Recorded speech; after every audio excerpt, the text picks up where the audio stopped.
In today's video, I'm going to teach you how to change background color in FigJam. By the end, you'll know a quick, reliable way to give your FigJam board a custom background using a simple plugin, so your workshops, mood boards, or brainstorms feel more on brand and easier to read. First, head to figma.com and log in. Make sure you're in the correct workspace and that you have edit access to the file you plan to modify. Once you're on the Figma home screen, open FigJam from the left sidebar, or pick a recent FigJam file from your recents. If you don't see the file you need, use the search at the top to locate it. When the FigJam board opens, take a second to confirm you're in a FigJam file, not a Figma design file. The interface and toolbar look a little different, and the plugin we're about to use is designed specifically for FigJam. Look at the toolbar along the bottom of the canvas and find the plus icon.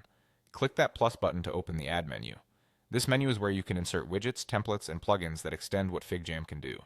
In the menu, choose Plugins, then use the search bar to look for a plugin called Custom FigJam Background. Type the name as you see it and give it a moment to appear. It's a community plugin built to simplify background color changes without workarounds. When you see Custom FigJam Background, click Run. A small panel will open on your canvas. If you're prompted to allow the plugin to run, go ahead and confirm. Now you'll have a simple interface to pick your color.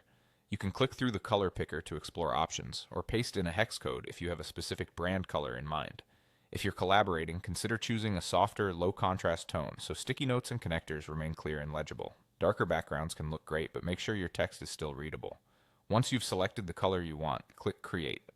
The plugin will apply that color as your FigJam background right away.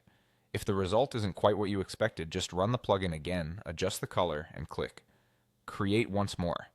The change applies to the current board, and your collaborators will see it instantly. If you don't see the plugin option, double check that you're inside a FigJam file, that your internet connection is stable, and that your organization allows community plugins. That's it.